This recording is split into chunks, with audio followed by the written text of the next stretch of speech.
성경을 통해 배우는 하나님의 이야기. 갔나온 역사! 네, 여러분 반갑습니다. 반갑습니다. 네, 지난 시간부터 우리 모세에 관련된 이야기 하고 있죠. 모세를 통해서 본 하나님의 약속의 특징은 뭐가 있었을지 생각나시는가요? 반드시 이루어진다? 네, 맞습니다.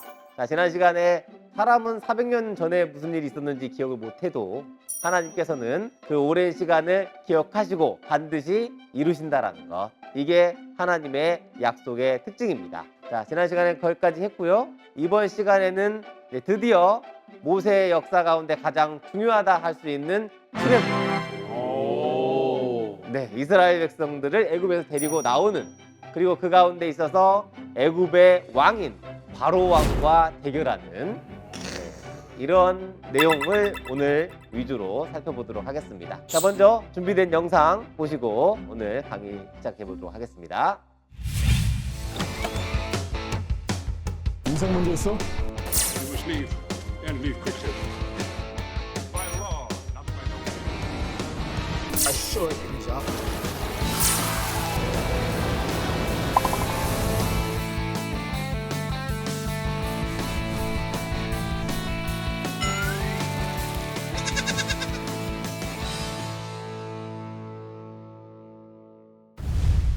네, 오늘 강의 주제와 연관이 있는 그림을 하나 준비해 봤습니다.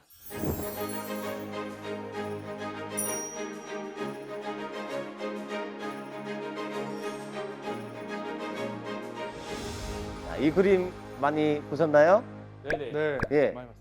누구 그림인 줄 아시는 분 계신가요? 미켈란젤로. 미켈란젤로. 비슷한 시대는 맞긴 한데 다른 사람입니다. 네, 레오나르도 다빈치요. 레오나르도 다빈치의 그림. 그림 제목은요? 최후의 만찬. 네, 최후의 만찬. 네. 여기 나오는 사람 가운데 있는 분은 누군지 잘 아시겠죠? 네, 예수님. 예, 예수님. 나머지는 12 제자가 되는데 오늘 최후의 만찬 이 그림을 준비한 이유는 모세에 대해서 이야기하지 않습니까? 근데 이 그림이 모세 때와 많은 연관이 있습니다. 그래서 준비해 봤습니다. 자, 성경에는 예수님이 어떤 말씀을 하시냐? 모세를 믿었다면 나를 믿었을 것이다. 모세가 나에 대해서 기록했다. 예수님이 이렇게도 말씀을 하십니다. 성경에 그런 말이 기록되어 있으니까 오늘 배우는 것은 모세 때의 역사지만 그것이 어떻게 예수님과 연결이 되어서 이어질까 라는 생각을 하시면서 강의를 들으시면 여러분 더 유익할 것 같습니다. 이 그림 잠깐 살펴보겠는데요.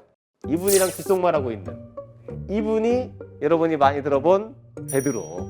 이 베드로를 자세히 가서 보면 손에 칼이 있어요. 손에 칼이 있어요. 예, 베드로가 예수님이 잡혀가실 때에 하인의 귀를 칼로 자르는, 그리고 예수님이 이걸 붙여줬었던 이러한 역사가 또 성경에 기록이 돼 있죠. 그 앞에 있는 이 사람 있지 않습니까? 손에 보면 뭐가 있냐? 돈. 예, 공개? 주머니에. 이것은 예수님을 팔기로 하고 돈주머니를 받았던 가롯 유다. 그림 설명 조금 더 하면은요. 전체적으로 봤을 때 사람들 표정이 어떤 것 같습니까? 심각해요. 심각해요. 이쪽 보면 심각하고요. 이쪽 보면 화가 나 있는 것 같고요. 예, 왜 이러한 그림이 나왔냐면 예수님이 무슨 말씀을 했냐면 여기 모인 너희 중에 하나가 나를 팔리라. 예, 라는 이야기를 하니까 누구야 하고 때려보는 거죠. 너야?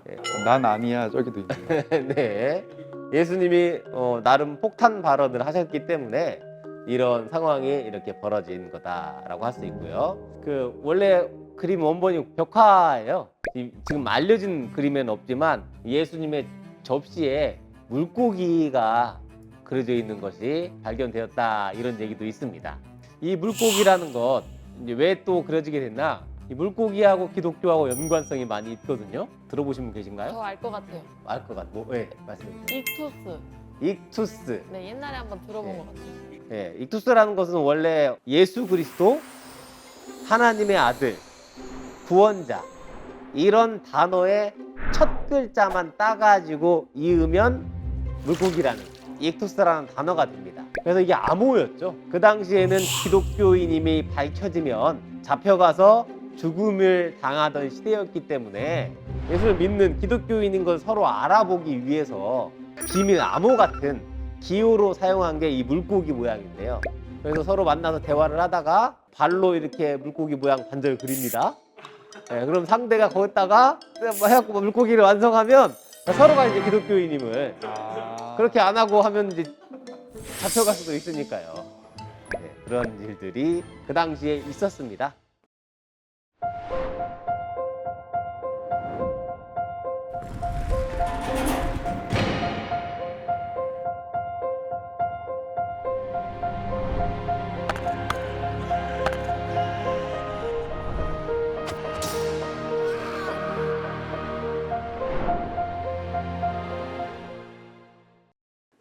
네, 이렇게 6월절을 이스라엘 쭉 지켜왔는데 애굽에서 이스라엘 백성들이 해방된 날, 10인지 해방된 나라들이요, 해방된 날을 기념일로 삼고 있죠.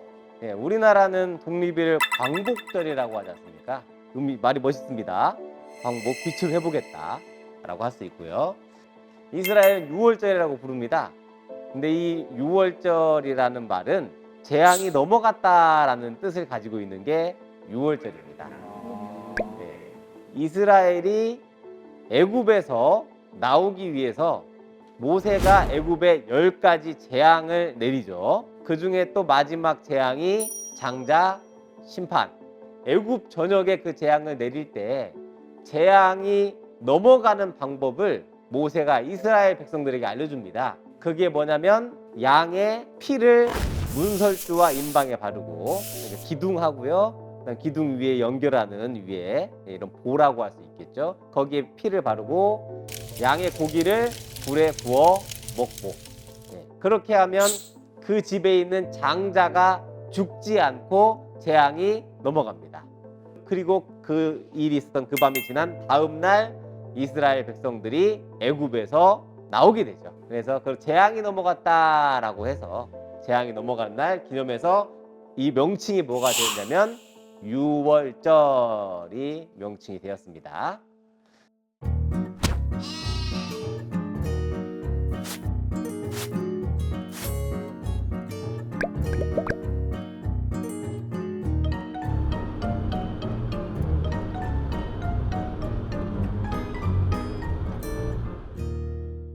네, 10번째 재앙이 넘어가기 위해서는 정확한 매뉴얼이 있습니다. 성경에 세 기록이 되어 있어요. 우선 가족 숫자대로 숫자에 맞게 양을 잡아야 됩니다.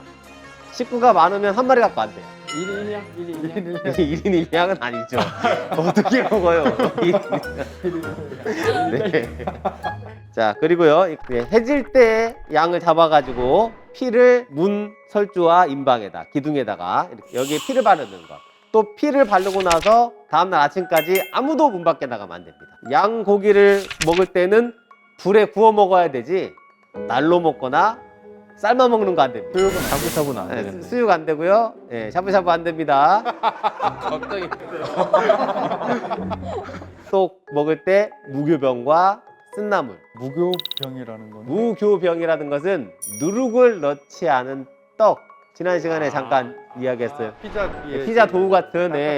그 양 고기를 먹을 때 그거랑 같이 먹으라는 거죠. 또 그 고기를 가지고 집 밖에 나가면 안 됩니다. 고기 남으면은요 불로 태워야 됩니다. 또 구워 먹을 때 뼈를 꺾으면 또 안 된다. 통째로 가야 된다. 통으로 구워야죠. 통구이. 형부이가 되겠네. 이거 먹을 때는 복장도 있습니다.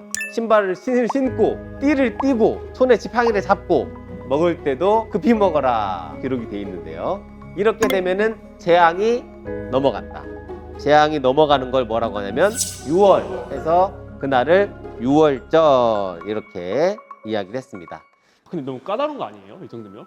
너무 까다롭죠. 다 지켜야 되는 게 그 하나하나의 의미가 누구와 나중에 연결되냐? 예수님과 연결이 돼요. 이렇게 여러 가지가 있고 더 자세한 것들도 많이 있지만 이 시간에 다 이야기를 드릴 수 없으니까요. 이런 것들은 온라인 시온 기독교 센터에 들어가 보면 더 자세히 기록되어 있고요. 여러분들도 보고 많이 도움이 되실 수 있을 겁니다. 바로왕도 장자를 잃었거든요. 슬퍼하고 있다가 난 분노하게 되죠. 누구 때문에? 모세 때문에. 자기의 아들을 죽게 만든 모세와 이스라엘 백성들을 이제 쫓아가죠. 그래서 군대를 보내게 됩니다. 근데 이때 이스라엘은 그들이 가고 있었던 데가 홍해 근처. 거기에서 뒤에 군대가 쫓아오니까 하나님 어떻게 합니까 하고 지팡이 들고 바다에 가서 바다를 쫙. 그러니까 어떻게 돼요? 바다가 쫙 갈라지는 일이 있죠. 성경의 표현을 드리자면 물이 갈라져가지고 벽을 이뤘다. 예. 그리고 마른 땅은 마른 땅이 되었다. 이렇게 표현이 되어 있습니다. 아쿠아리움이 최초가 아쿠아리움 같은, 그건 아쿠아리움 유리가 있었지만 그 애니메이션 가서 보면 그래서 물의 벽이 거기에 고래 그림자 하나 지나가요. 뭐지? 그거 보면 아쿠아리움이 비슷하다고 할 수도 있겠네요. 여러분이 느낀 거, 모세 때 있던 사건들과 예수님과 어떤 연관이 있을까 이런 거 떠오르는 것을 화이트보드에 한번 작성하는 시간을 가져보겠습니다.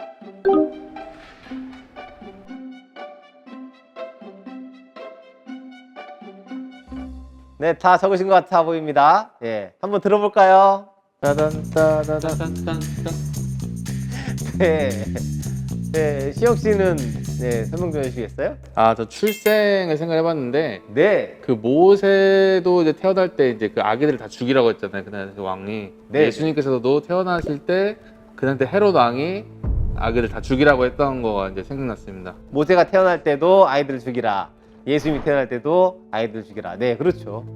그것도 공통점이죠. 그 밑에 그림 뭐예요? 애기예요. 아, 애기. 번데기인 줄 알았어요. 네, 알겠습니다. 그럼 시현 씨는요? 저는 히브리인. 히브리인. 왠지 느낌상 그 모세 때도 이제 장발이었고 네. 예수님도 장발이지 않을까. 그래 그런 공통점? 아, 그렇게 모세가 장발. 이게 이런 거 아닌가요? 네, 알겠습니다. 다음 넘어가겠습니다. 선현 씨. 저는 그 홍해 바다를 넘어갔잖아요. 약간 네. 그거 생각했을 때 어린 양의 피랑 고기를 먹고 10번째 재앙이 넘어갔다라는 게 연관성이 있지 않을까라는 네네네. 생각이 들었습니다. 네. 뭐 얘기한 것들이 대부분 이제 맞습니다. 그러한 것들이 하나하나가 모세 때 사건들이 예수님을 가리키고 있는 것이고요. 모세 때는 어린 양을 잡아서 살을 불에 구워 먹고 피를 또한 발라야 했지 않습니까? 이러면 재앙이 넘어가는. 예수님 때는 예수님 자체가 어린 양이지 않습니까? 예수님이 이 떡은 내 살이요, 이 잔은 내 피다 라고 이야기하시면서 또 뭐라고 이야기하시냐면 이것이 내가 너희와 함께 세우는 새 언약이다 라고 이야기를 하셨습니다.